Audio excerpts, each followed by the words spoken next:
आप सभी दर्शकों को मेरा नमस्कार। दोस्तों, इस वीडियो में मैं आपके लिए लेकर आया हूं बिहार राज्य विश्वविद्यालय सेवा आयोग के द्वारा जारी ये आवश्यक सूचना। और ये किससे संबंधित है? ये भूगोल विषय, असिस्टेंट प्रोफेसर भूगोल विषय से संबंधित है। आयोग के द्वारा जो पटना हाई कोर्ट के आदेश के बाद में संशोधित बैकलॉग विश्वविद्यालयों से प्राप्त हुआ था, प्लस जो वर्तमान में रिक्त पद हैं, तो कुल 142 जो पद हैं उनके लिए और ये विज्ञापन जारी किया गया था। तो 142 पदों के लिए भूगोल विषय में 592 अभ्यर्थियों को इंटरव्यू के लिए अस्थायी रूप से उत्तीर्ण घोषित किया गया है। तो सबसे पहले तो भूगोल विषय की आप कट ऑफ मार्क्स देखिए।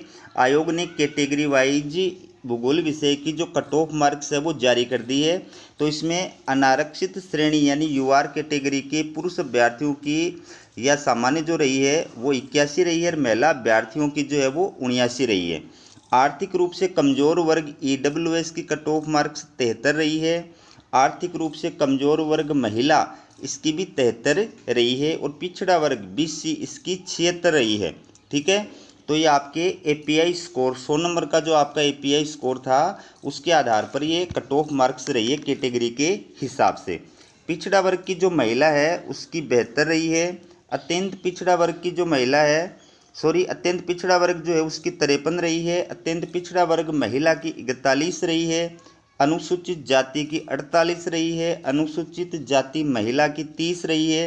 अनुसूचित जनजाति इसकी 41 रही है और पिछड़े वर्गों की महिला इसकी 67 रही है। दिव्यांग जो हैं उनकी 28 रही है। तो इस प्रकार से कैटेगरी वाइज जो कट ऑफ मार्क्स है भूगोल विषय का ये आयोग ने जारी किया है। तो इसमें टोटल जो पद थे असिस्टेंट प्रोफेसर भूगोल विषय के वो 142 पद थे। ठीक है, और ये कितने अभ्यर्थियों को कैटेगरी के अनुसार मिलाकर के कितने अभ्यर्थियों को जो है इंटरव्यू के लिए पात्र घोषित किया है? 592। ठीक है, तो ये 592 अभ्यर्थी जो हैं इनको आयोग के द्वारा इंटरव्यू के लिए उत्तीर्ण घोषित किया है, जिनकी यूआईडी नंबर आपके सामने दी गई है। ये यूआईडी नंबर है और ये इंटरव्यू की डेट है और ये इंटरव्यू का स्थान है। तो किन अभ्यर्थियों का इंटरव्यू किस तारीख को और किस स्थान पर आयोजित किया जा रहा है वो आप अपनी स्क्रीन पे देख सकते हैं। ये जो आपके सामने इस इंटरव्यू का स्थान दिया गया है, प्रथम पारी के अंदर 8 बजे बिहार विद्यालय परीक्षा समिति अकादमिक भवन बुद्ध मार्ग पटना फेस्ट, ये पहली पारी के इंटरव्यू का स्थान है। ठीक है, और समय रहेगा 8 बजे। ठीक है, तो ये जो अभ्यर्थी 13 नंबर तक के अभ्यर्थी हैं इनका पहली पारी के अंदर इंटरव्यू होगा। फिर दूसरी पारी के अंदर आप देखिए ये जो अभ्यर्थी हैं यहाँ से फिर क्रमांक नंबर 14 से लेकर के और ये जो अभ्यर्थी इनका भी पहली पारी के अंदर ही होगा, लेकिन इनका इंटरव्यू जो है वो 23 अक्टूबर को आयोजित किया जाएगा। ठीक है, पहली पारी के अंदर 23 अक्टूबर को इन अभ्यर्थियों का इंटरव्यू आयोजित किया जाएगा क्रमांक नंबर 26 तक। स्थान वही है जो आपको बताया है। इसके बाद में देखिए ये है क्रमांक नंबर 27 से, इनका भी 23 अक्टूबर को ही है पहली पारी के अंदर। ठीक है, और इसके बाद में ये क्रमांक नंबर 40 से इनका भी पहली पारी के अंदर 8 बजे 23 अक्टूबर को, ये आप देखिए। और इसके बाद में ये जो है इनका भी 23 अक्टूबर को ये पहली पारी के अंदर, इनका भी 23 अक्टूबर को ये पहली पारी के अंदर इनका ये जो अभ्यर्थी हैं 79 से, ठीक है 79 से जो अभ्यर्थी इनका 23 अक्टूबर को है, लेकिन ये दूसरी पारी के अंदर है, सेकंड पारी के अंदर है।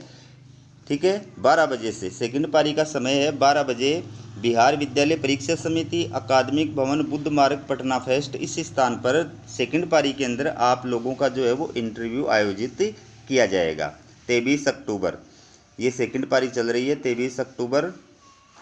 ठीक है, ये 23 अक्टूबर सेकंड पारी जो है वो चल रही है।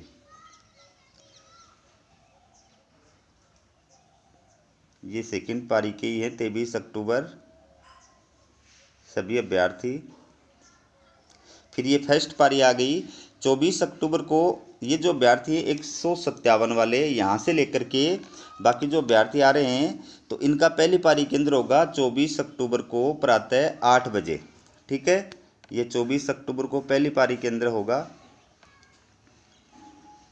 24 अक्टूबर को पहली पारी चल रही है ये, ठीक है।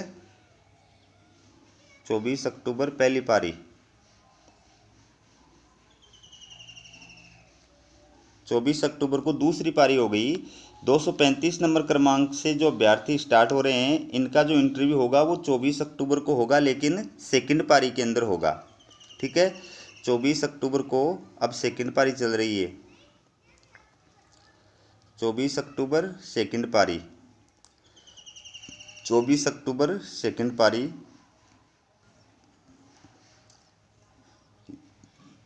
ये 24 अक्टूबर सेकंड पारी। फिर ये 25 अक्टूबर आ गया। 313 सीरियल नंबर के जो अभ्यर्थी है यहाँ से स्टार्ट हो रहा है 25 अक्टूबर। तो यहाँ पहली पारी के अंदर 8 बजे से आपका जो है इंटरव्यू आयोजित किया जाएगा। ये 25 अक्टूबर पहली पारी के अंदर इंटरव्यू। 25 अक्टूबर पहली पारी, ठीक है। 25 अक्टूबर पहली पारी। ये क्रमांक नंबर 391 से जो अभ्यर्थी स्टार्ट हो रहे हैं, इनका इंटरव्यू 25 अक्टूबर को होगा, लेकिन दूसरी पारी के अंदर होगा 12 बजे से, ठीक है। दूसरी पारी के अंदर 12 बजे से। 25 अक्टूबर सेकंड पारी 12 बजे समय है। ये 25 अक्टूबर सेकंड पारी। 25 अक्टूबर सेकंड पारी। उसके बाद में देखिए अब 469 सीरियल नंबर वाले जो अभ्यर्थी हैं, इनसे स्टार्ट हो रहा है 26 अक्टूबर, और फर्स्ट पारी 8 बजे से इनका इंटरव्यू होगा। 26 अक्टूबर पहली पारी 8 बजे से,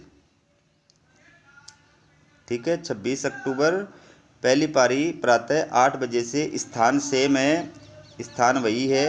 26 अक्टूबर पहली पारी के अंदर ये अभ्यर्थी हैं, और ये फिर क्रमांक नंबर 547 से स्टार्ट हो रहा है। इनका इंटरव्यू 26 अक्टूबर को होगा, लेकिन सेकंड पारी के अंदर होगा 12 बजे से। सेकंड पारी के अंदर 12 बजे से। 26 अक्टूबर सेकंड पारी 12 बजे। अब ये निर्देश दिए हैं, ये आप देखिए। सहायक प्राध्यापकों के चयन हेतु स्वीकृत परिनियम की कंडिका 3.9 के आलोक में साक्षात्कार हेतु चयनित अभ्यर्थियों की संख्या तय की गई है, जो अभ्यर्थियों के शैक्षणिक योग्यता या परिलब्धि या उपलब्धि के लिए अर्जित अंकों यानी पूर्णांक 100 के आधार पर है। तो आपका जो API स्कोर है वो 100 नंबर का है, और उसके आधार पर जो है आपके कितने मार्क्स आए हैं, उसके आधार पर कितने अभ्यर्थी जो है वो इंटरव्यू के लिए योग्य हैं, उसके आधार पर तय किया गया। तो 142 पोस्ट थी, 592 अभ्यर्थियों को इंटरव्यू के लिए अस्थायी रूप से उत्तीर्ण घोषित किया गया है। फिर साक्षात्कार हेतु चयनित अभ्यर्थियों का अंतर्वीक्षा पत्र उनके यूजर प्रोफाइल पर उपलब्ध है। साथ ही अभ्यर्थियों के पत्राचार के पते पर निबंधित डाक द्वारा भेजी जा रही है। साक्षात्कार हेतु निर्धारित तिथि एवं समय तथा विस्तृत दिशा निर्देश अंतर्वीक्षा पत्र में अंकित है एवं आयोग के सूचना पट पर भी प्रकाशित है। तो इंटरव्यू के अंदर जो अभ्यर्थी भाग लेंगे उनको अंतर्वीक्षा पत्र भेज दिया गया है, यूजर प्रोफाइल पर भी उपलब्ध है, और आपको डाक से भी भेज दिया गया है। तो उस अंतर्वीक्षा पत्र के साथ ही आपके जो इंटरव्यू से संबंधित दिशा निर्देश है वो सारे लिखे हुए हैं। इंटरव्यू की सूचना भी लिखी हुई है, कितने तारीख को होगा, कहाँ पर होगा, कितने बजे होगा, वो पूरी डिटेल उसके अंदर लिखी हुई है। फिर देखिए, साक्षात्कार के लिए बुलाए जा रहे आवेदकों की अभ्यर्थता पूर्णतः औपबंधिक है। साक्षात्कार में शामिल होने से उनकी अहर्ता संपुष्ट नहीं होती है। साक्षात्कार के समय या उसके बाद उनकी अहर्ता पर यथासंभव आवश्यक निर्णय लेने का अधिकार आयोग के पास में सुरक्षित रहेगा।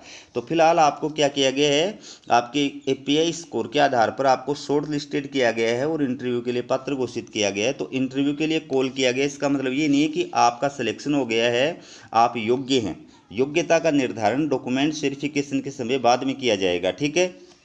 फिर साक्षात्कार हेतु अर्हित अभ्यर्थी अनिवार्य शैक्षणिक योग्यता एवं अन्य प्रमाण पत्रों जो उनके द्वारा ऑनलाइन आवेदन के समय अपलोड किया गया है तथा आयोग की सूचना जारी की गई थी द्वारा वांछित कागजात यदि कोई हो कि सत्यापित प्रति उसके मूल प्रति के साथ साक्षात्कार की तिथि को अनिवार्य रूप से आयोग में समर्पित करना सुनिश्चित करेंगे। इस हेतु को अतिरिक्त समय प्रदान नहीं किया जाएगा। तो आपने ऑनलाइन फॉर्म भरा था, उस फॉर्म के समय जो भी डॉक्यूमेंट्स आपने अपलोड किए थे प्लस ये जो सूचना प्रकाशित की गई थी आयोग के द्वारा, और उस सूचना के जरिए जो डॉक्यूमेंट्स कम थे, जो वांछित डॉक्यूमेंट्स उपलब्ध कराने के लिए आयोग ने कहा था, वो सारे डॉक्यूमेंट्स ओरिजिनल प्लस उनकी सेल्फ अटेस्टेड फोटोकॉपी, ये आपको इंटरव्यू के टाइम पर लेकर के उपस्थित होना है। ठीक है। शैक्षणिक योग्यता संबंधी मूल प्रमाण पत्र, आरक्षण का दावा करने वाले अभ्यर्थियों को उनकी साक्षात्कार की तिथि को ही संबंधित मूल प्रमाण पत्र एवं आरक्षित वर्गों की महिला अभ्यर्थियों को पिता के नाम एवं पता से सक्षम प्राधिकार द्वारा निर्गत जाति प्रमाण पत्र, क्रीमीलेयर रहित प्रमाण पत्र अनिवार्य रूप से मूल रूप में प्रस्तुत कर सत्यापन कराना होगा। तो जो भी आरक्षित कैटेगरी के अभ्यर्थी हैं उनको अपना जो है आरक्षण का जो प्रमाण पत्र है, जो आरक्षित कैटेगरी का प्रमाण पत्र है, सक्षम अधिकारी के द्वारा जारी किया गया, वो ओरिजिनल लेकर के जाना पड़ेगा आपको इंटरव्यू के टाइम पर। और ये जो महिला अभ्यर्थी हैं, आरक्षित कैटेगरी की जो महिला अभ्यर्थी हैं, उनको जो जाति प्रमाण पत्र है वो अपने पिता के नाम से बनवाना पड़ेगा, पति के नाम से बनवाया हुआ मान्य नहीं होगा, और वो ओरिजिनल आपको लेकर के जाना पड़ेगा। ठीक है। इसके बाद में ये जो तांती यानी तत्वा जाति है, इसको भी जो है अत्यंत पिछड़े वर्गों की सूची में स्थापित कर दिया गया है। तो इससे संबंधित जो प्रमाण पत्र है वो भी आपको लेकर के उपलब्ध होना है अगर आप तंतुआ या तांती जाति के अंदर आते हैं। और आयोग के साथ आपको किसी प्रकार का पत्र व्यवहार करना है तो अपना UID नंबर आपको अवश्य लिखना है। ठीक है। तो आप सभी अभ्यर्थियों को मेरी तरफ से शुभकामनाएं। हमारा वीडियो देखने के लिए आप सभी का बहुत बहुत धन्यवाद।